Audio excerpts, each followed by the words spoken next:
Welcome to another episode of Krazy Knights, the Australian Kiss podcast. I'm one of your Krazy Knights co-hosts, Jamie McNichol, and it's a beautiful day here on a Sunday. Saturday was yesterday, so Sunday afternoon. It's a great, warm weather, springtime. I've got hay fever, and yeah. But no, joining me, as always, is my other co-host, David Fowler. How you going, David? Yeah, good, thanks, Jamie. It's a great day here today, actually. Yeah, it's been absolutely beautiful weather, consistent now, and the winter season that's gone. Yep. I've got hay fever, as I always do when the springtime comes around. All the new flowers and grass growing and that. So, yeah, you sound like a chipmunk, so it's all good. But no, David, I thought we'd just get straight into the house chores for Krazy Knights. Yep, for sure. We want to say thank you to everyone that has listened to our episodes. The last 4 episodes that we've done has averaged 500 views, and it's just been awesome since we first started. We were lucky to get 100 views when we first started, but this is week 17, and we're 15 numbers off 500 likes on our Facebook page. That's Krazy Knights, the Australian Kiss podcast.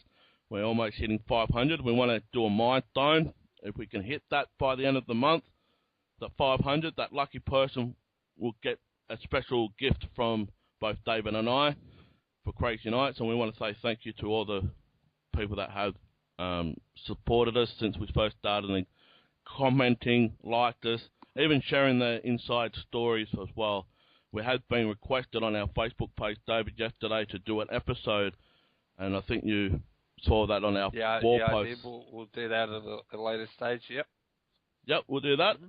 So we want to thank that person just now for that great request that we want to do.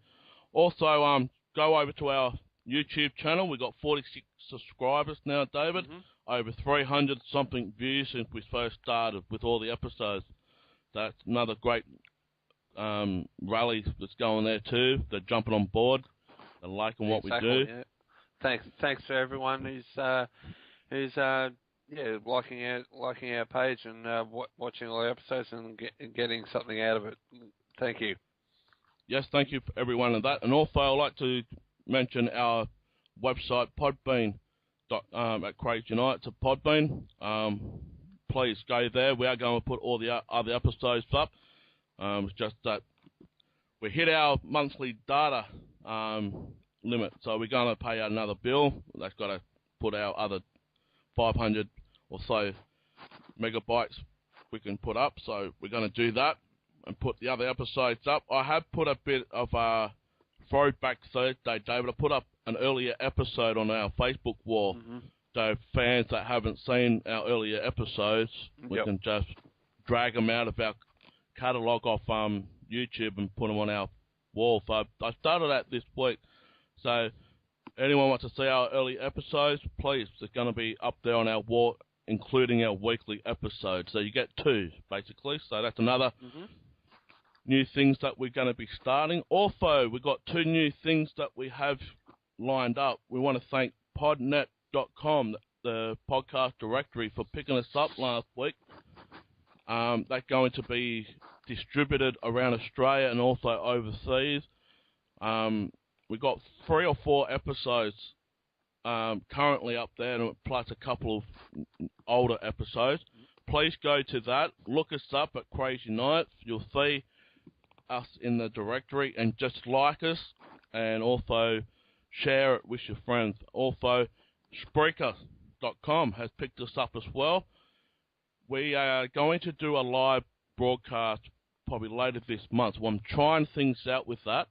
I'm just trying to get some bit of background knowledge of that. It's a new thing that just came up. So we are going to try it out, and we are going to go live. So we are going to let the fans know what time they need to be up in America, England, overseas as well, and also the time difference here in Australia due to our daylight savings. So, yeah, David, that's another thing that we're going to be doing. Do a live episode now and again using that. Yeah, that'll be good. That'll be good. So, yeah, I think we get all those out of the way at the start, and, thank everyone that jumped on board, and it's awesome. But David, Yep. I think it's time to do a drum roll and introduce this awesome guest. A couple of weeks ago, I mentioned should Kiss do a remastered set again and continue on, probably up to Monster. You were saying, David, to go up to Psycho Circus. Mm-hmm. I did, yep. So I dug deep, and I said, okay, why don't we actually talk to the guy that actually brought the remastered edition set out in the 90s. Around about 98? Yeah, 98, 97, 98, yep. around there. And I said, why don't we go down a little bit deeper and let's go into the catalogue a bit of people that work with Kiss or done something for Kiss. And I said, why don't we get Robert B. Conte to join us, David? And we do have this awesome person all the way from New York, America. He's just done a Comic-Con convention as we speak. And we want to welcome Robert to join the Krazy Knights at the round table. How you going, Robert? Hello, gentlemen. How are you? Good, good. Yourself? Good. Well, thank you for inviting me to be on the show, and I'm quite flattered, and, I'm here to answer all of your questions. Yeah, well, like I said, Robert, it's just a pleasure to having you join us, and also David's here is also flattered as well. Yep. I mean, who would have thought David here 3 months ago is going to be talking to one of the guys that got together with Kiss and said, let's do a remastered set. That's right. And here we are, and we're just flattered as well, and this all goes back to the Kiss fans. But before we get into that topic of the remasters, I just want to say, how did the Comic-Con convention go for you today at New York? Well, this weekend, the show started on this past Thursday, and it's going through tomorrow. And I've been in the comic book business in one aspect or another for almost 28 years. And this weekend, I'm promoting a reality show I'm working on called Rebuilding Robert, which is a show essentially about myself going through the trials and tribulations of experiencing, high highs and low lows throughout, an average person's life. It's amazing to have had such great experiences as working with, celebrities such as Kiss, but I've also been through a lot of, terrible experiences as well. And it's interesting to see what motivates a person to get themselves out of, any sort of, funk, whether it be financial funk or physical, emotional. There's things that drive me to try to do better in my life. And, I've been very blessed with a lot of the experiences I've had. But I want more. I'm hungry, you see. So, never take no for an answer. Perseverance is a very powerful tool, my friends. So, yeah, definitely. We were very lucky. We passed out, a couple of hundred of promotional T-shirts this weekend. We have a website already called rebuildingrobert.com. And for any Kiss fan that clicks on that and likes it, you're going to get a really nice special surprise when it's ready. And, we'll see. This time next year, we'll be talking about the show, hopefully. Yeah, definitely. And we have Comic-Con down here in Australia. We had one early this year. We had William Shatner from Star Trek. We had Richard Dean Anderson. We had all those type of people, the sci-fi comic book stuff. They all come to Australia now and again.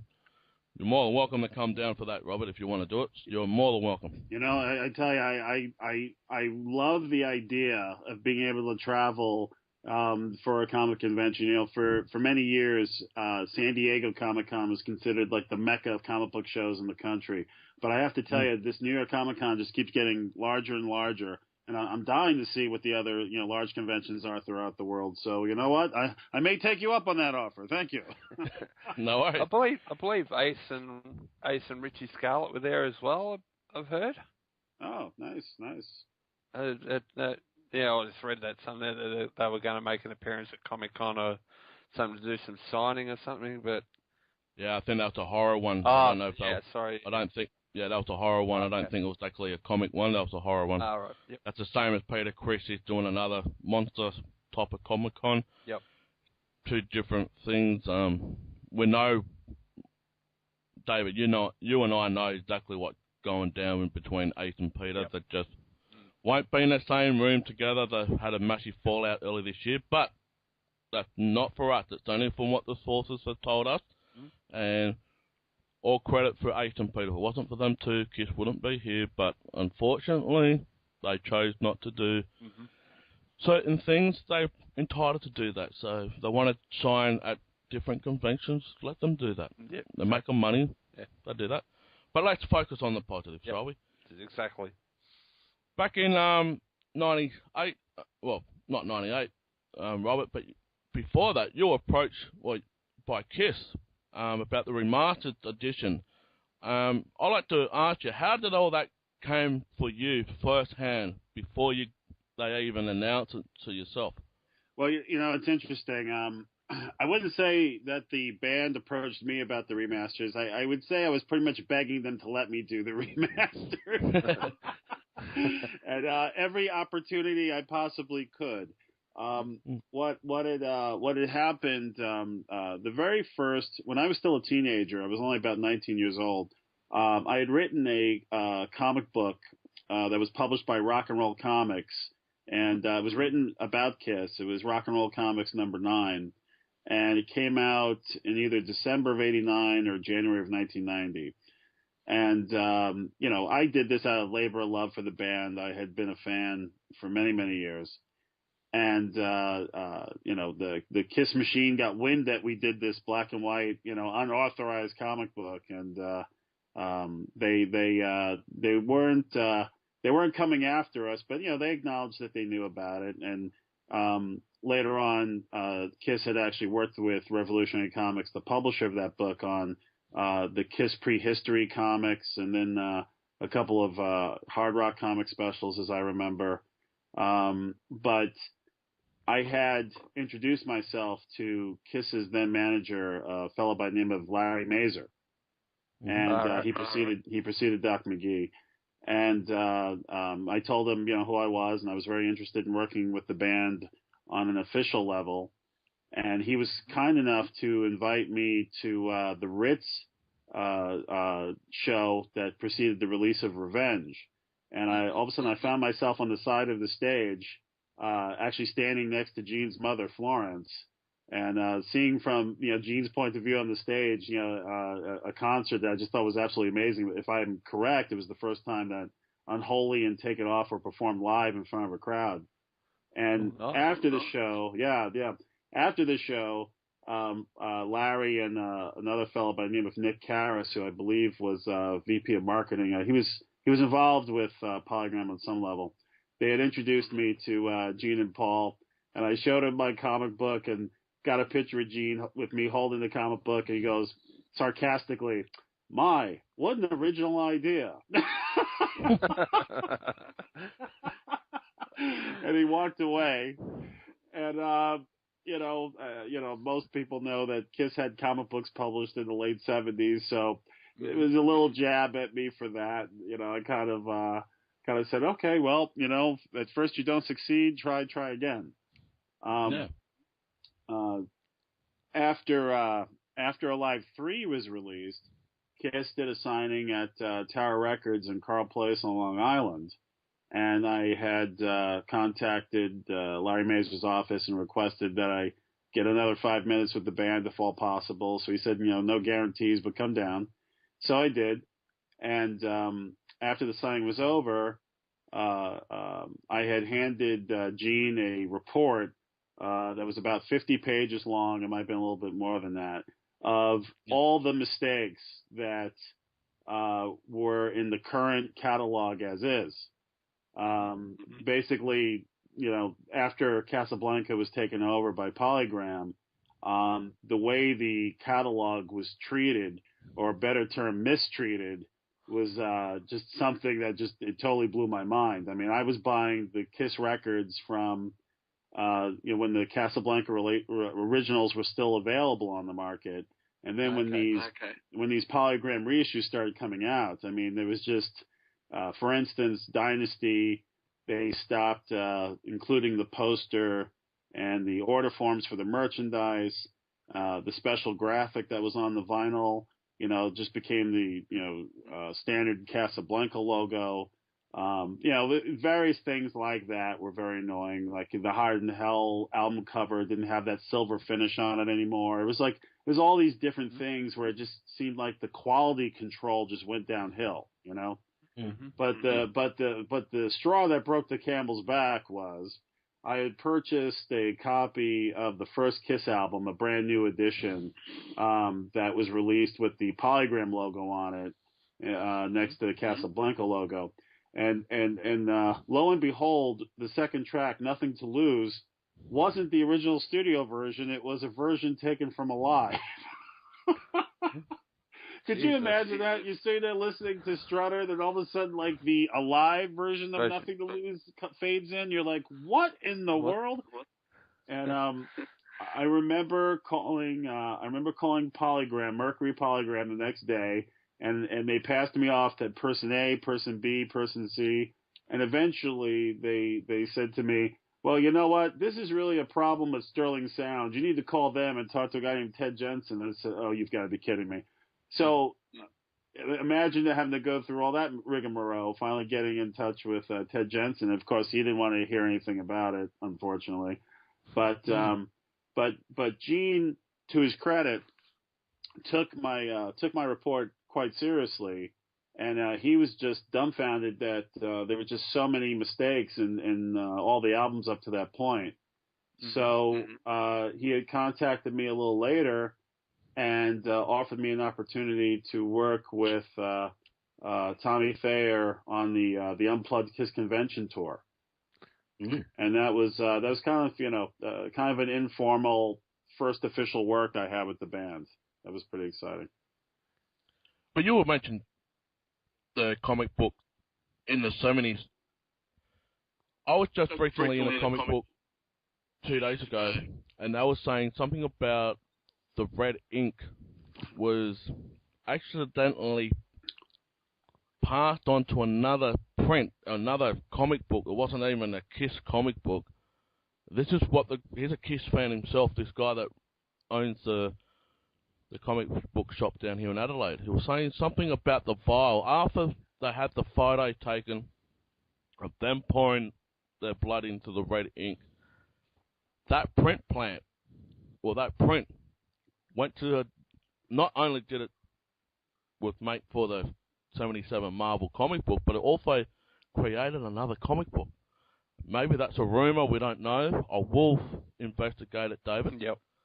About that, but this is something that I just found out recently, that the red paint, or the red vial blood, wasn't actually in the Marvel comic book. It was in another comic book that did a absolute malfunction. Oh my goodness. Wow. So theoretically, the Archie comic that came out that month might have the blood in it instead. Yeah, the Kiss blood. Wow. Wow. Yeah, and this only came out on Friday. I only got told this just 2 days ago at the comic book store. He's a massive Kiss fan himself, and I have found one 77 Marvel comic book I am going to get. I have found one, and yeah, it may not exactly have the red blood in it, even though it says it, but may not. But who knows? I have to tell you, when I look back at that footage of each member pouring one vial of blood into the red ink, I said to myself, the DNA has to be so spread out over millions of copies. I'm not even quite sure you could extract any DNA out of any comic book. No, I don't think you'd be able to. But so when the technology gets so good we can actually start to clone people, then you can, clone Gene's DNA out of the comic book and make your very own Gene Simmons. Look at that. Talk about DNA. Maybe then Kiss would be able to live on forever then if you could clone them. Well, don't forget, you'll have to pay a licensing fee for the cloning rights, so you got to keep that in mind. Oh, that's right. Before we continue on, David, talk about getting a clone from Gene. Do you see that chewing gum that was put up on eBay just recently from England? It's got some. What in the world would you pay over $200,000 just for a piece of chewing gum? Yeah, but they got his DNA. I know, I can understand that, but chewing gum. But how do It you authenticate that it was actually Gene chewing the gum? That's the question. Exactly. That's it.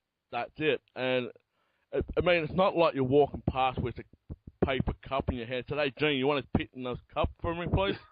Yeah, I've got his DNA. I'll sell it on eBay. I mean, I'm not going to go underneath every table that I put my chewing gum on at high school and say, here, I've got my DNA here, and I'm going to rip that off. But no. Well, anyway. Back to the remasters. Was there, because it only went up to Krazy Knights, was there any talk of it remastering, let's say, Revenge, Alive 3 and all that at the time, or was it just only going to go up to that catalogue, that part of the catalogue? Well, did it actually go up to Krazy Knights, or did it go up to Hot in the Shade? Krazy Knights. I've only got it because I bought them all, and they only went up to Krazy Knights as far as I know. Well, Krazy Knights was the last one that was released, but I had actually written essays, and we had actually done some of the pre-production on Smashes, Thrashes, and Hot in the Shade. Okay. Hot in the Shade, I was very displeased with the sound of the CD version of that, and I was really I was disappointed when they decided not to do the next round, because the Hot in the Shade, cassette and the vinyl sound so much better than the CD. So I had hoped they would remaster it, but they ultimately decided not to. There are a lot of factors at that point as to why they decided not to continue, but the essays were done up through Hot in the Shade. We had actually, if you look at the spine of Kiss Revenge, you'll see that it was just standard typeface instead of using the Kiss logo on the spine, which is the tradition. We had actually corrected that. And unfortunately, they decided not to move forward with it. So most of the world, as far as I know, all the remasters up through Krazy Knights were available, but work was done on the rest up to that point, but nothing was moved forward. There was also talk at one point of re-releasing Alive 3 with Take It Off incorporated into the American version, but that didn't happen either. Because that's a new re-edition. Was there any, with the Alive 3, was there any talk of actually remastering it as the double album that it should have been? Well, it's funny, when I saw the master tapes, I saw all the extra songs that were on there, and I was a little surprised they decided to release it without all the songs that were mastered for the album. There was talk of doing a limited edition version with all the tracks. At the time, there was a company called H&H Distribution that were doing limited edition vinyls of some of the Kiss records. And they did the glow-in-the-dark Creatures of the Night, I remember. And they did some sort of, I think it was a multicolored version of Alive 3. You could get like a yellow copy or an orange copy. The years go by, I don't remember these things as well as I used to. But there was definitely talks. I was in one of the meetings when they were trying to get the rights to release the entire concert on vinyl, and it didn't work out. But one thing I'll tell you, we had actually did a remaster and redesign of the originals. The original 3 record set that came out in the 70s. And if you look at the CDs with the catalog numbers, you'll notice between Destroyer and Rock and Roll Over, a digit is skipped. And the reason for that is because we had actually put together the remaster for the originals that came with the booklet and a couple other little great tchotchkes. They decided at the time not to move forward with it, and later repackaged it as a Kiss Chronicles set, which was basically just the 3 CDs with the standard booklets in a tall type case. But we definitely repackaged the originals for a CD release, and unfortunately they decided not to do it. Well, just going to go on to that. How limited were you to use the packaging for the remasters? Like, how they had the gatefold for certain vinyls when they brought it out under Casablanca. You had a different gatefold for the Elder. You had the hand on the CD, or not the CD, the vinyl itself. Well, Even saying that, you put a little bit of a story in the booklet cover of all the albums that came out with the remastered set. But I just want to go into how limited were you not to make a bigger package than what it already is? Is there something that you could have added yourself? well, I'm glad you asked that question. Originally, when the very first remasters that we went into Sterling Sound and did were Alive 1 and Alive 2. And there was talk at the time about doing a ultimate box of Alive 1 and Alive 2 that was going to have a ton of extra stuff in it. And at the same time, we were working on the album You Wanted the Best, You Got the Best. That was actually the very first Kiss record I contributed to. Okay. And what the original concept of You Wanted the Best, You Got the Best versus what actually came out is a totally different animal. And that's a whole hour in itself, unfortunately. I won't get on that one because that'll keep us going for a while. But the original proposal to do the remasters was not only to include the essays and to make the record sound as better than what they had on CD before, and to bring back the original graphics, but the original idea was to actually add in a separate booklet with the lyrics, all the lyrics, and a bunch of different photographs from all the photographers that were around at during a particular album session. Let me give you an example. With the first Kiss record, we had been in touch with Joel Brodsky's studio. That was the fella who shot the first album cover.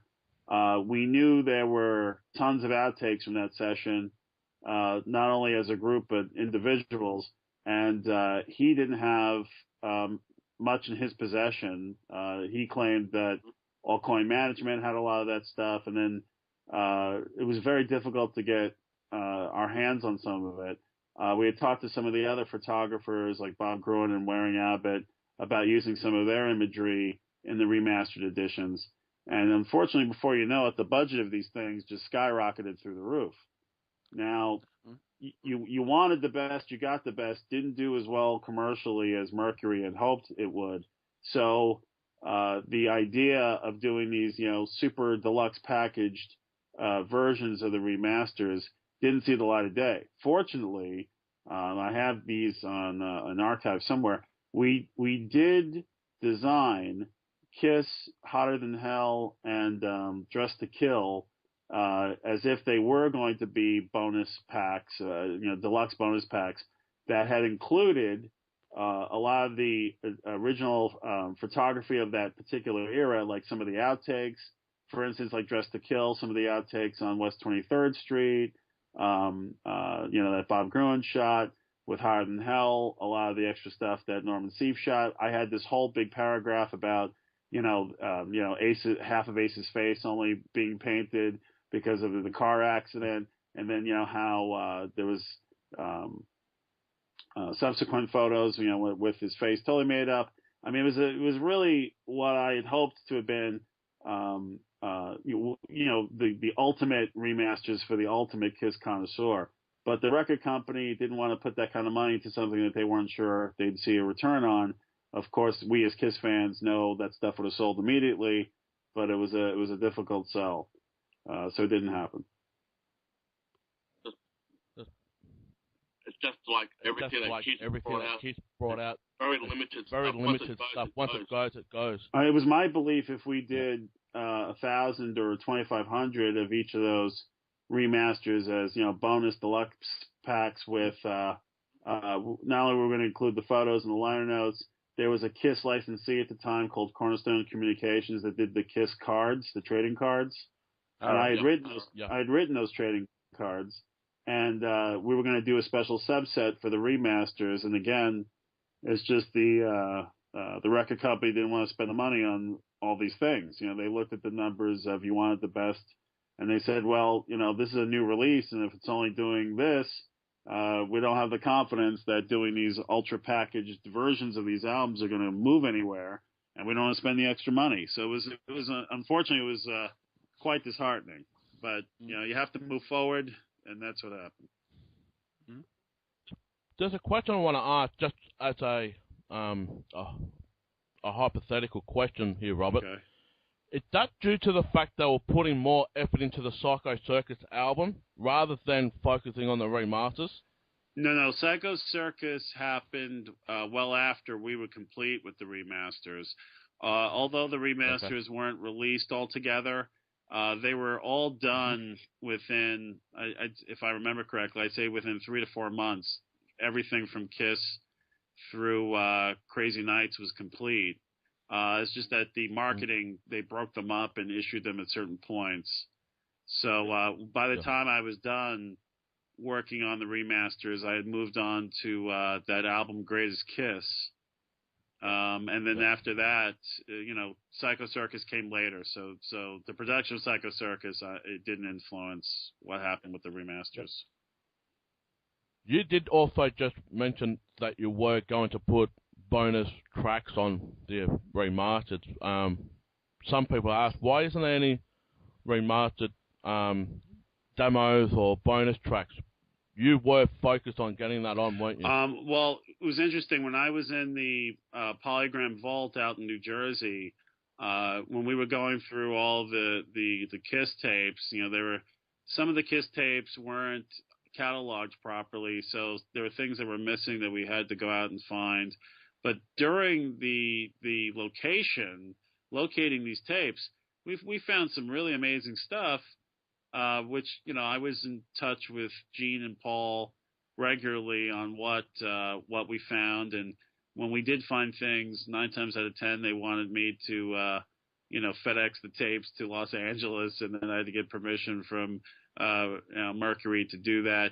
So there were things that were found that to this day still have not been released, and I'm hoping at one point they will be released. I was very pleased. One of the things we found back in '96, early '97, was the 45 RPM, the singles versions of some of these songs, like Nothing to Lose and Detroit Rock City, which has the car crash in the middle of the song instead of the end. We had found those master tapes, and we sent them off. I mean, it took years for it to happen, but I was very happy that Kiss singles box set came out last year, because that's kind of how I envisioned the remasters originally. I wanted the first the first 4 or 5 Kiss albums to have the blue label, and the ones that have, as they were released originally. And we didn't get to see that with the remasters, but I was very happy to see that they did it with the singles box set. So, Dave, you got a couple more questions. I've got to have a drink of my water here for my hay fever, so you just ask a question. So, exactly from the time you were hired, how long did you actually work with the band? Well, I was, let's see, I'd say when the very first Kiss convention in 1995, Gene had announced that I was hired as the catalog consultant for the remasters. And then we had worked on them in 96, and they started coming out, I believe, late 96, 97. But those weren't the only things I worked on. That was my primary responsibility. But I also had helped package some of the Kiss merchandise that came out at the time. I had also published Barry Levine's The Kiss Years book. I also helped consult for some of the Kiss licensees on some of the products they were doing. It was a pretty busy year for me, pretty busy couple of years actually. And it was some of the funnest times of my life. What was interesting around the time of the remasters when they came out here in Australia? Remember, Dave, the Japanese ones? It was in like a packet that had Japanese like a card, label on. Yeah, kind of like a almost like a cardboard, so like vinyl. CD. Yeah, thing, they look like Look like little CD singles. Yeah, those were pretty exciting. I remember those. Yes. I must admit, looking at some of the lyrics being transferred from Japanese to English, and it looked like they got a bit of it wrong. Well, it was funny because the first one I saw was Rock and Roll Over. Yeah. And when I pulled out the little flyer that was inside, all my liner notes were transcribed in Japanese, and it was just great to see, my words written in Japanese at the end. Robert V. Conte. Yeah. And they didn't actually do the whole lot either, did they, Dave? They only did a certain amount of the. I think more of the 70s album, like the first 6 albums. So yeah, the first one I saw was Hotter Than Hell and Dynasty, and then I saw the other ones come out, and I'm saying, why has this got Japanese writing on it? And yeah, it came out at the same time as the remasters, and it was only a certain amount that was made. I think they did Destroyer and all that as well. I think that was the one I had. And I remember reading the lyrics, "The God of Thunder," and thinking, that doesn't sound right. But you can use them as a frisbee. That's how thin they you were. Wouldn't use them as frisbee. No. You don't throw any kiss stuff around the house, but you know what I mean. If the kids get hold of it, they can throw it around. It's like a frisbee across the room. Those are not the ones you want to. Robert, those are not the ones you want to share with your little children. No, exactly. But Robert, I just want to know, how was it with you when you came up to the 4 solo albums? Was that easier for you, or did you just had that already vision out already? The solo albums, did you say? Yeah. Okay, that's interesting. That the solo albums were fun to work on, but this is where some of the internal problems with Mercury were happening. We would, back then, when you design things or redesign things, you would have a low-res version of the files, to use when you just had to, show something with what's called for position only, just to show the printer, to show, your colleagues, to make sure everything's in the right spot. And then you'd have the high-res versions, which, took up a lot of, memory and were on these, zip disks or even, jazz drive disks. I mean, we're talking, 15 years ago. There were a couple of mistakes made, which I was very irritated because I didn't get to see the last round of quality control on the solo albums before they were re-released. So the Gene Simmons one, sadly, when you look at that reproduced art, that was not the high-res version of that art that was printed. It was actually the low-res version because someone forgot to update the files. And, it was stuff like that was very, very irritating. And I consider myself a meticulous control freak. So, for me to see those in print was really upsetting. Now, fortunately, some of the foreign markets had realized that the files they received were not the correct high-res version. So they fixed it before it came out. But the American ones, unfortunately, they that one and a couple of other records did not use the versions that were cleaned up and it's unfortunate that happens. But sometimes you have too many chefs in the kitchen, your soup goes stale, and that's what happened there. And you weren't aware that some countries only had a certain album up to, like some went up to Krazy Knights, some went up to Creatures of the Night, some went elsewhere.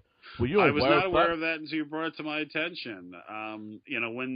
When we created the remasters, we supplied all the major labels that had had the rights to release Kiss albums in their particular country. Everybody was supplied with the same original materials, but it was up to each label to put them out as they saw fit. So I had always understood that they eventually came out everywhere, but you've obviously you've told me obviously differently. So I'm surprised that some of those albums still have not seen the light of day in some countries. Well, definitely here in Australia, we definitely got everything up until Krazy Knights. I've definitely got all of them. And they're all produced here in Australia. So I was pretty sure I saw Hot in the Shade remastered, but I haven't seen it. Obviously, No. I know. Well, Robert just clarified they were going to do it, and whether it's been out there or not. If anyone has got it, I don't know if it's been released. As far as I know, believe me, if they remastered Hot in the Shade with the essay and everything, I'd like to see a copy. It's only been about 15 years. Yeah, exactly. Yeah. But here's a question. I didn't put in beforehand before the interview. All these other albums that came out, like Chikara and all that, I would love to see a remastered version. Even Killers. I think Killers was remastered, wasn't it? Killers was actually not remastered. When we got the go ahead to remaster The Elder, including all the music that you may recall that the original American release, the tracks were in a different order than what the original intended order of the album was. They had put The Oath first. We brought back The Elder by its original intended track order. Plus, we added Escape from the Island, which wasn't on that original mix at all. So we were very happy to do that. And then we moved on to Killers, and we were told for legality issues we couldn't release Killers in the U.S. So unfortunately, the record company decided not to remaster Killers, which was too bad. I had actually pitched the idea of releasing the 4 unreleased tracks as an EP or as a mini CD to the Kiss Army as like an exclusive or something, but it didn't go through. Yeah, we got Killers here as an export. Is from Germany, the German import. But Chikara, the one that came out in the 80s from Japan, I would have loved to see that remastered. Yep. Love to, because that is a very hard. That's a very hard CD to get your hands on, and it's funny because I remember that was when CDs first hit it big at the bootleg CD market. Chikara was one of the more popular bootleg discs, so a lot of Kiss fans have that CD without realizing they have a bootleg version of it. It's pretty interesting. Yeah, that was the same with the Carnival of Souls.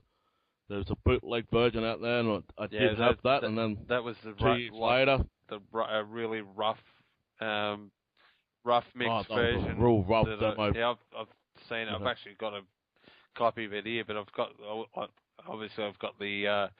the one that they put out eventually, anyway, so which is much better. Yeah, but Robert, I just want to ask one question. Were you a Kiss fan? You obviously were a Kiss fan.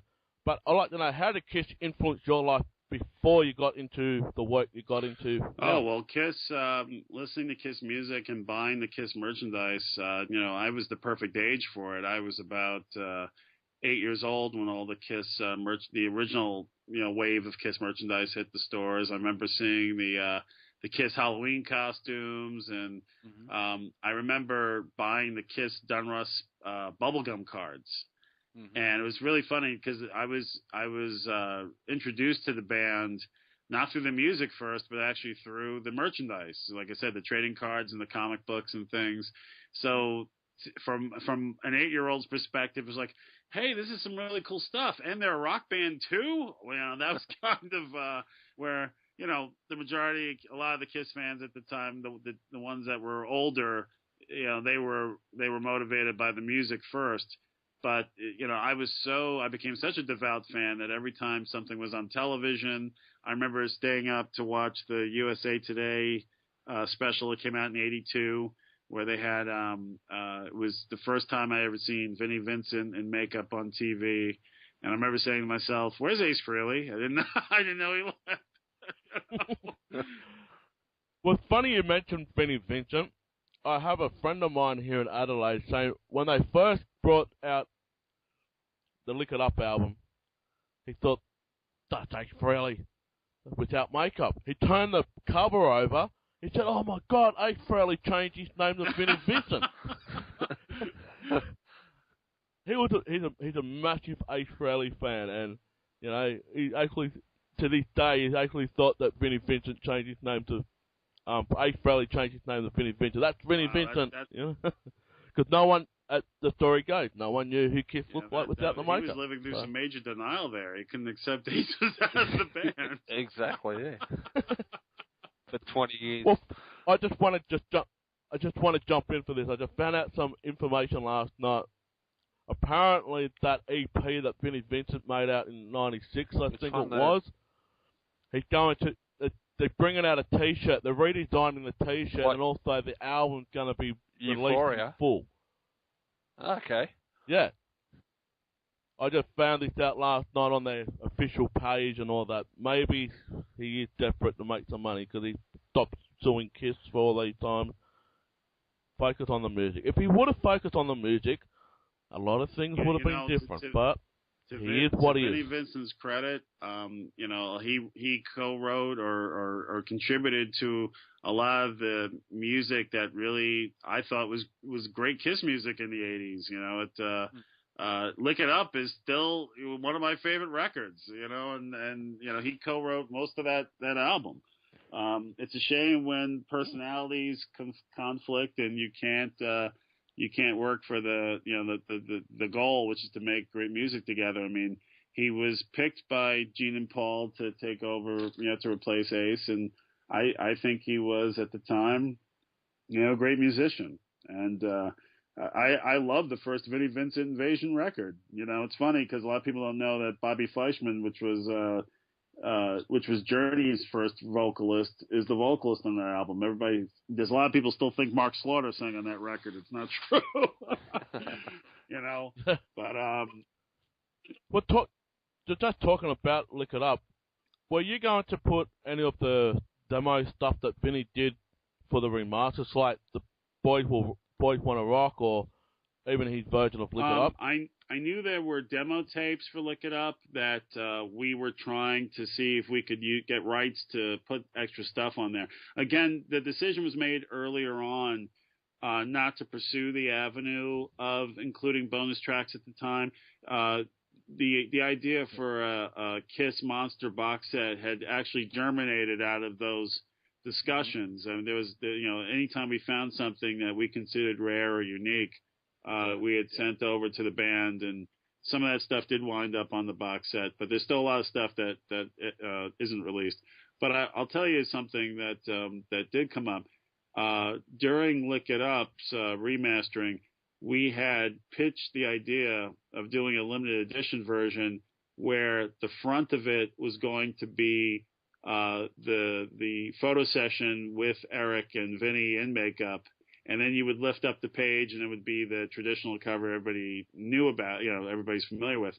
But you know, again, there was so many ideas that came back and forth, and a lot of that stuff were great ideas. It's just that, you know, due to various reasons, economic and so forth, they didn't happen. Yeah. Let's go to the album before Lick It Up, Krazy Nights. Krazy Knights came out before Lick It Up? I didn't know that. Well, it depends what version you... I don't know. It depends what version you're getting. You got the Bruce Kulick version that came out in 84, 86, well, whatever it was. Krazy Knights came out in 94? You know? Where was it? Sorry, it's my hay fever. Don't worry about it. no, 84. No, I want to talk about Creek. I don't know. I'll pick it Just leave me later. No. Creatures of the Night. Were you going?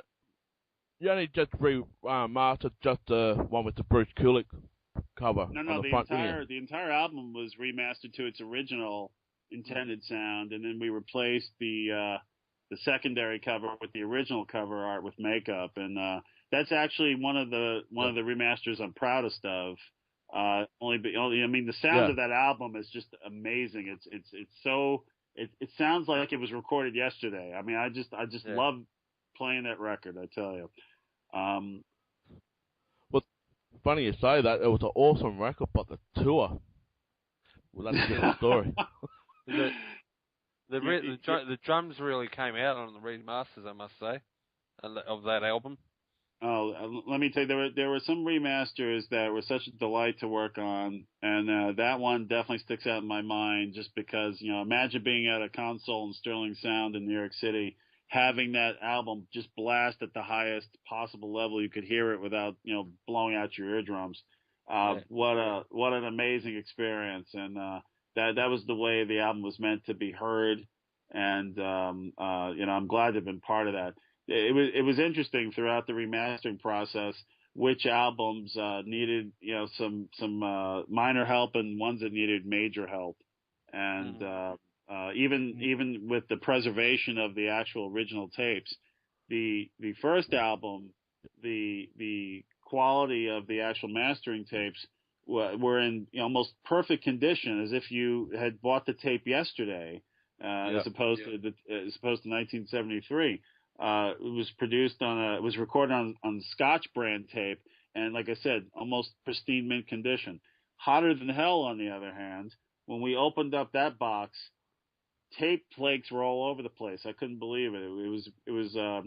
It was mastered on an Ampex tape brand, and it was just terrible quality. The engineers had to come in and do what's called baking the tapes, which is literally putting the tape in an oven for hours to bring whatever's life is left into it out. Fortunately, everything got transferred to DAT tape, and everything's been perfectly preserved. But let me tell you, I'll never forget when they opened up that Hard in Hell box and just seeing tape flakes just fall off the base of the tape. I remember my mouth just dropped. I said, "Oh my gosh!" And fortunately, those skilled professionals over at Sterling Sound knew exactly what to do, and thank goodness they saved the record. Well, I just want to put you in that time capsule again, Robert. And if you went back and did a remaster that you haven't done to date, which one will you do and why? Okay, out of all the records, which one would I go back and master again? Is that the question? Yeah, or an album that you have not done today. Album I haven't done today. Okay, let's see. That's a good question. Oh dear. It's been a dream of mine. When we were doing a live 2, some of you may know that, some fans out there may know that when the album was pressed in certain parts of the United States, the Take Me and other songs were listed. Print on the cover, yeah. Right. Let me tell you, that was what I was hoping to do with the live 2, and unfortunately couldn't work it out. But if I had my choice, that would have been a great thing to do, to have included those missing tracks. So I guess that would be my first choice. My other choice would have been to put out You Wanted the Best You Got, the best the way I thought it was going to come out, but like I said, that's a different story for another day. The album that I would pull the album that's been out that to redo again, it would have to be Carnival of Souls. I mean, I know that was a rush job because they were mainly trying to focus on the reunion tour and whatnot, and to my knowledge, it wasn't completed the way they wanted to do. They just used what it was, and according to Eric Singer, the drum tracks were turned down on Carnival of Souls. It's heavy, but the original tracks for it was a lot heavier than what originally came onto the disc. I would love to do a brief polish of that as well. I'm glad you brought that album up. I remember particularly going into Mercury Records and basically sitting in the conference room with a few people, and they played Carnival of Souls from beginning to end, and some of the tracks were in different order. But I remember distinctly listening to this record, being all excited for it, saying, "Oh my gosh, this is going to be great when it hits the market," and being told, "Well, actually, we're not going to release it because this is not the old Kiss. This is the new Kiss, and they want it on the shelf for now." And I remember thinking that was a mistake, because it would have been, even though the lineup wasn't the same, to have put out that record in 1996 or 97 when it was done. I thought that record would have been more commercially successful. I really did, especially with the album art they had originally intended, which didn't have the band on the cover. It was like this. It was like this fiery skull character. So it wouldn't have. I think Kiss fans that were interested in the reunion tour who may have picked up the record, I mean, it may have caused a little confusion, but I think that record came out much later than it should have, and it didn't do as well because of it. Yeah. Just one question, and I'll pass it to Dave before we wrap it up. With the synchronizers for Unity and Unmasked, were you... That's another hypothetical question. Were you thinking about taking those disco-ish feel out of it, or do you just want to keep the original feels the way it was? Like, what I mean by that, to polish the album up, were you going to take anything away from the album to put something new in, or just left it? Oh, no. What the intent of doing a remastered version of an album is basically to take what was done and, take the final mix that was intended by the producer and approved by the band and the label and release it that way. So it was really just a difference of sound quality that was what we were trying to improve. We weren't trying to remix the albums at all. That's a very different thing.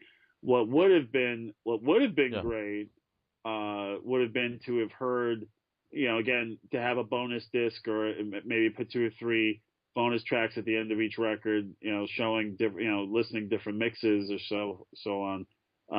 That wasn't in the plan at the time. I recently heard there was talk about, remastering and repackaging some of these albums again, which would be interesting. And I would hope if they do that they certainly include some bonus material, some demo material, because a lot of that stuff's been floating out there in bootleg world for years. And it'd be great to actually hear some of this stuff the way the band had originally intended it and recorded it. Yeah, Tommy Thayer was saying at the New Jersey Kids Expo that there'll be a deluxe edition next year for Love Gun with bonus material, probably even some live material for that album or that tour, like Love Gun tour. Well, if it's material that has been previously unreleased, that's a very exciting thing. If it's just an audio version of some of the concerts that have been floating out there for years, I'm not too excited. Well, can we ask you one question about that Love Gun? Do you know anything about the Eddie Van Halen or the Van Halen brothers doing the demo or played a couple of songs on the Love Gun album? I was honored to have been a guest at Gene's house one time when we first started working together, and he had played me bits and pieces of Love Gun songs that he had told me at the time the Van Halen brothers had contributed to, and I thought that was very exciting news. But that was back in 1994, and I know the box set came out in 2002ish.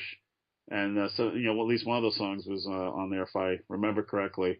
But, it would be if I remember correctly, I could be totally wrong, but that's the one thing as you get to be an old man like me, you start to forget stuff. I think from what I heard, I think they wanted to put it on or something, but because of the legalities, probably with Warner Brothers at the time, which Van Halen were with. They couldn't be on or something? That Warner Brothers didn't want them on? Well, who knows what the legal or the political reasons were, but what's exciting about this kind of stuff is that if Kiss does move into a direction where a lot of the archive stuff that fans haven't heard before finally starts coming out, that's very exciting. I mean, one other thing that I had heard with my own 2 ears was a very early recording of the Daisy, which turned out to be a cassette that was included in Kiss's very first press kit, which is finally talked about in the book Nothing to Lose. But Gene had played that for me in his guest house, way back in '94, and I was just so delighted that they were actually able to archive themselves that early in the game, and I had thought that was going to be on the Monster box set that came out in 2002, or at least one or two tracks. But so there's stuff out there. It's just a matter of when they decide to release it. Yeah, because they just also released, I think, on vinyl. It's something live at the Beacon Theatre from about 75 on vinyl. I remember seeing that online, that you could order. It's an official Kiss release apparently, but I think they're only doing a limited run of them, I believe. Oh wow!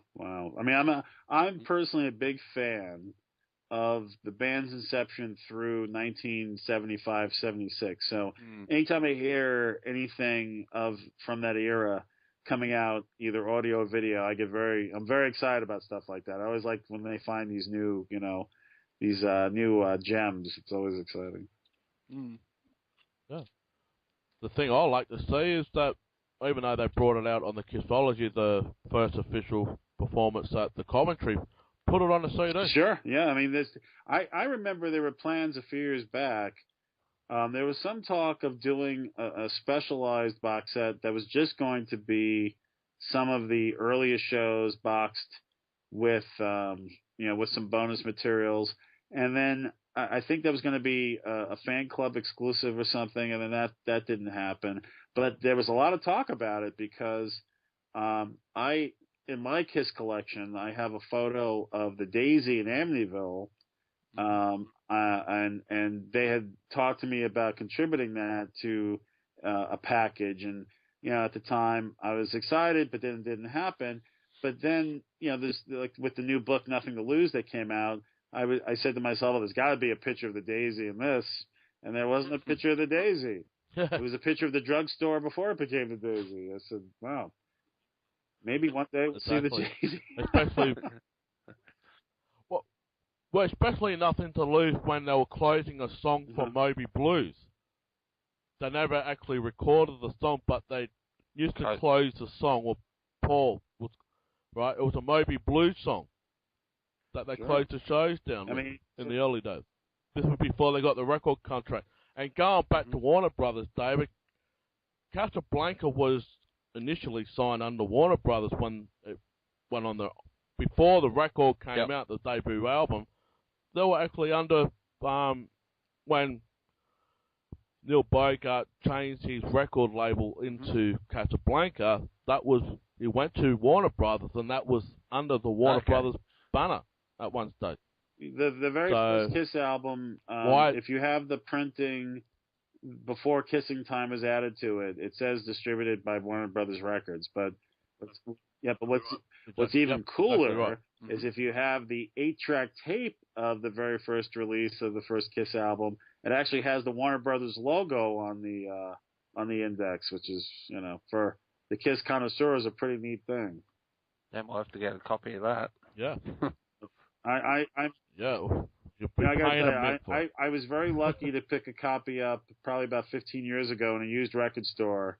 And the only other person I know that had a copy of the same tape was Lydia Chris, but I believe she had sold her entire collection through auction. So there's some lucky Kiss fan out there that has the first pressings of all the tapes and 8-tracks and vinyl, and that's a very primo collection. It is, and you can probably buy a house with that collection if you want to resell it later on. And believe it or not, there are Kiss fans that would put their house up for sale to have a collection like that. Yeah. So, Robert, how can the Kiss fan get hold of you if they want to find out a little bit more about you? How will they get hold of you? I have a Facebook page for Rebuilding Robert. So if you go to rebuildingrobert.com, it logs on to my Facebook page, and you can either like it or send me a message, and I will certainly get back to you. Yeah. And any other questions you'd like to ask David before we wrap this show up? You were talking to us before we started the show. You wanted to speak about somebody that recently passed away? Oh, yeah. Well, I wanted to, today at New York Comic Con, I've been so focused on the projects I'm working on. I found out for the first time today that a colleague of mine, Hans Paulson, who owned KissForSale.com, had passed away in April. And he was such a great guy. He was great to know, and one of the friendliest, funnest people I had worked with and had known in the KISS convention community. And it was very, very heartbreaking to hear of his untimely passing. He and I think we're only a year or so apart, and he has a wife and kids, and my heart just goes out to them. And he was such a special part of the KISS retail community, and he'll be missed. He'll be missed. I just wanted to give my thoughts to him. So thank you for that. Yeah, and also, David, we have a special request to pass our condolences on to the family of Tom Hale, who was a mighty KISS soldier and passed away a couple of weeks ago now. Hans was a really nice guy and a big soldier in the KISS Army. So, fails here, Tom, and hope you're happy up there in heaven, mate. Yep. And just want to say this, David, we want to give the fans the opportunity to create a 30-second video promo for us.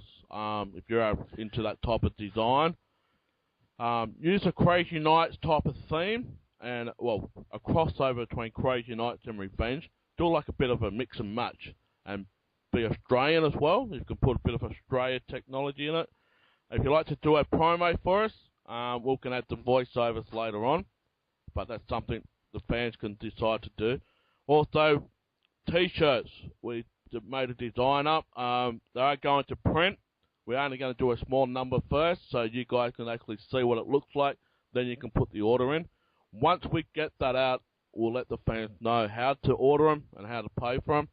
And all the money is not going into our pocket, going into the production for this podcast. We got to pay. We got to buy a monthly fee for Skype. We got to buy a monthly fee for our website and all that type of jazz. So all the money that gets raised for the T-shirt goes back into the podcast production side of it. Also, David, I believe there's a big announcement that came out early this week, and KISS could be coming back to Australia next year. An article in Geelong Advertiser that I believe the Geelong to cancel, and I think the Geelong Football Club isn't it, Jamie? Yeah. They're they're trying to get KISS to be the first band to play at Simmons Stadium in Geelong.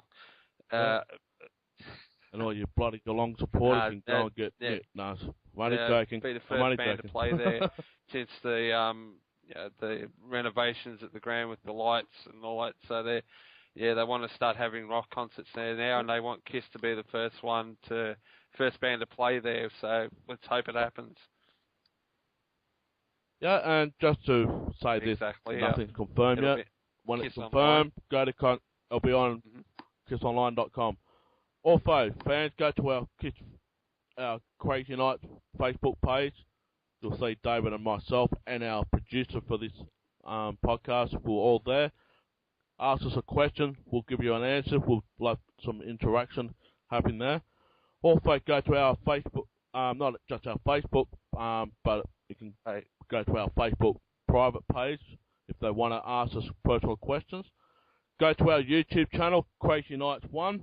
All our episodes are up there. Leave us a comment. Subscribe to us on YouTube as well. Go to our Twitter page at Krazy Knights 1 at Twitter. We'll just post some photos and some episodes up there. Once it gets loaded, it goes up to Twitter as well, so you can go to Twitter. Podbean as well, Krazy Knights at podbean.com. We're doing a weekly blog now up there now, Dave. So every episode that we do, we're going to write a blog and put some photos and things like that. So this one as well, there'll be a blog up on there. So it's your turn to write the blog this week, Dave. You can send me the email. We'll put it up there. And go to Podfeed.net. You'll see it's on the directory. And also Spreaker. We'll put up on Spreaker as well. And also all the other things that Robert just mentioned in this podcast, go and check them out. it's great just to explore different avenues of not just Kiss in general, but Comic Con, like Robert did at New York today and also tomorrow in New York, and all these other great things. And, Well, go and check it out. So, rebuildingrobert.com. I was going to say, make sure, look out for Robert's new reality series when it comes out. Hopefully, we'll get to see it here in Australia. But just look out for it, people. And gentlemen, thank you so much for having me on the show. I deeply appreciate it. No, that's all right, Robert. And we want to say thank you for joining us at the Knights of the Round Table, Robert. You're more than welcome to come back any other time for new breaking news or anything else to talk about comic books. I've just picked up a new comic book on Friday myself, the solo album. I've got the Paul now. I'm going to get the other two, and very cool. It's going to be looking good. I'm trying to find the Howard the Duck one. I found one. Howard the Duck, number 12 or number 13? Awesome. And David, when I do get this Marvel comic book, you're going to have a look at it too. Very cool. So, yeah. All right, guys, join us on next week on Krazy Knights, the Australian Kids podcast, and you never know, all the great surprises we come. Yep. Oh, before we go, David, I just want to say this. We have got an official email back as well. The last week of this month, we have got another special guest. We're not going to blurt it out. We've got to keep this one under wraps. So there'll be a big special guest for the last week of this month. Yep. So definitely, keep it under wraps. All right, guys. We've got to keep cruising. Robert, it's been an absolute pleasure. And David, it's been an awesome day talking to you, guys. You too, Rob. All right, take care. You too. All right, guys. Bye. Catch you next week.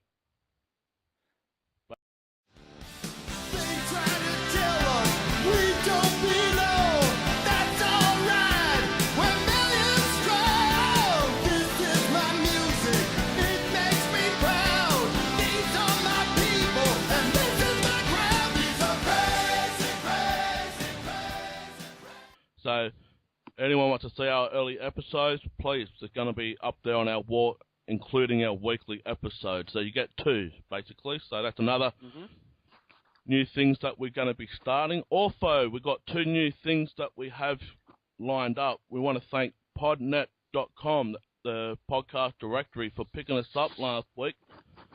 They're going to be distributed around Australia and also overseas. We've got 3 or 4 episodes currently up there, plus a couple of older episodes. Please go to that. Look us up at Krazy Knights. You'll see us in the directory, and just like us, and also share it with your friends. Also, Spreaker.com has picked us up as well. We are going to do a live broadcast probably later this month. Well, I'm trying things out with that. I'm just trying to get some bit of background knowledge of that. It's a new thing that just came up.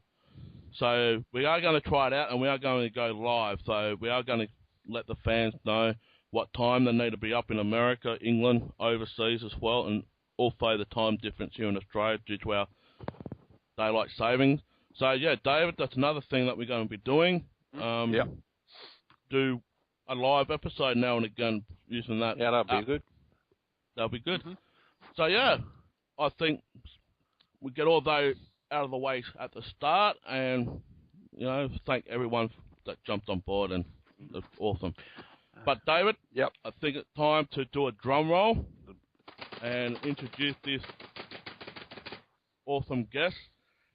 A couple of weeks ago, I mentioned should Kiss do a remastered set again and continue on, probably up to Monster. You were saying, David, to go up to Psycho Circus.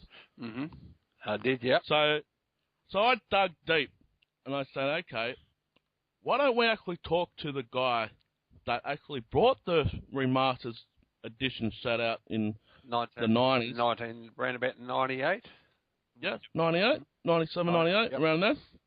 And I said, why don't we go down a little bit deeper and let's go into the catalogue a bit of people that work with Kiss or done something for KISS, and I said, why don't we get Robert B. Conte to join us, David? And we do have this awesome person all the way from New York, America. He just done a Comic-Con convention as we speak. And we want to welcome Robert to join the Krazy Knights at the round table. How you going, Robert? Hello, gentlemen. How are you? Good, thanks. Yourself? Good. Well, thank you for inviting me to be on the show, and I'm quite flattered, and, I'm here to answer all of your questions. Yeah, well, like I said, Robert, it's just a pleasure to having you join us, and also David's here is also flattered as well. Yep. I mean, who would have thought David here 3 months ago is going to be talking to one of the guys that got together with KISS and said, let's do a remastered set. That's right. And here we are, and we're just flattered as well, and this all goes back to the KISS fans. But before we get into that topic of the remasters, I just want to say, how did the Comic-Con convention go for you today at New York?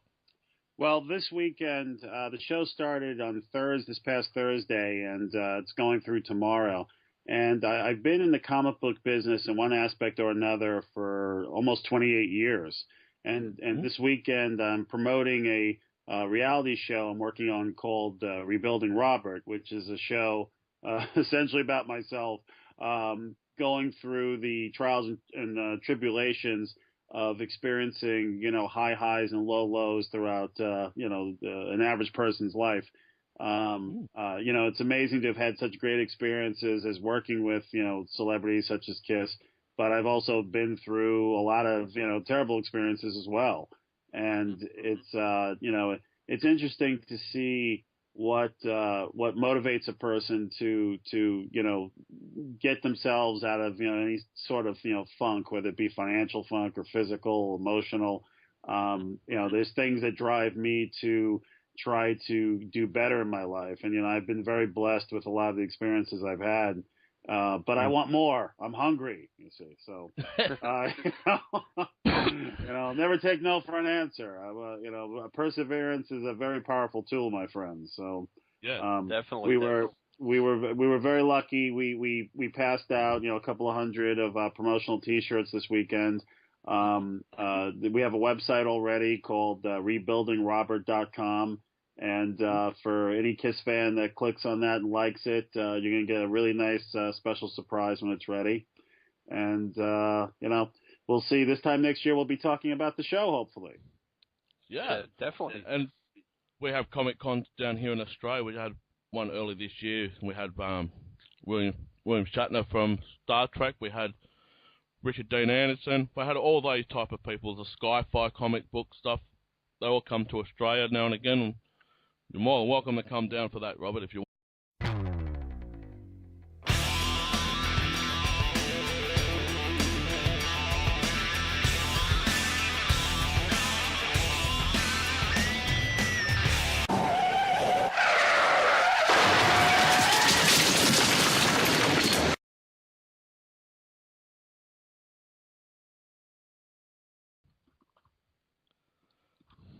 Welcome to another episode of Krazy Knights, the Australian KISS podcast. I'm one of your Krazy Knights co-hosts, Jamie McNichol, and it's a beautiful day here on a Sunday. Saturday was yesterday, so Sunday afternoon. It's a great, warm weather, springtime. I've got hay fever, and yeah. But no, joining me, as always, is my other co-host, David Fowler. How you going, David? Yeah, good, thanks, Jamie. It's a great day here today, actually. Yeah, it's been absolutely beautiful weather, consistent now, and the winter season has gone. Yep. I've got hay fever, as I always do when the springtime comes around. All the new flowers and grass growing and that. So, yeah, you sound like a chipmunk, so it's all good. But no, David, I thought we'd just get straight into the house chores for Krazy Knights. Yep, for sure. We want to say thank you to everyone that has listened to our episodes. The last 4 episodes that we've done has averaged 500 views, and it's just been awesome since we first started. We were lucky to get 100 views when we first started, but this is week 17, and we're 15 numbers off 500 likes on our Facebook page. That's Krazy Knights, the Australian KISS podcast. We're almost hitting 500. We want to do a milestone. If we can hit that by the end of the month, the 500, that lucky person will get a special gift from both David and I for Krazy Knights. And we want to say thank you to all the people that have supported us since we first started, and commenting, liked us, even sharing their inside stories as well. We had been requested on our Facebook page, David, yesterday to do an episode, and I think you saw that on our wall post. I did. We'll do that at a later stage, yep. Yep, we'll do that. Mm-hmm. So we want to thank that person just now for that great request that we want to do. Also, go over to our YouTube channel. We've got 46 subscribers now, David. Mm-hmm. Over 300-something views since we first started with all the episodes. That's another great rally that's going there too. They're jumping on board. They're liking what we do. Yeah. Thanks to everyone who's liking our page and watching all the episodes and getting something out of it. Thank you. Yes, thank you for everyone of that. And also, I'd like to mention our website, Podbean, at Krazy Knights at Podbean. Please go there. We are going to put all the other episodes up. It's just that we hit our monthly data limit, so we're going to pay out another bill. That's got to put our other 500 or so megabytes we can put up, so we're going to do that and put the other episodes up. I have put a bit of a throwback Thursday, David. I put up an earlier episode on our Facebook wall. Mm-hmm. So fans that haven't seen our earlier episodes, we can just drag them out of our catalogue off YouTube and put them on our wall. So I started that this week.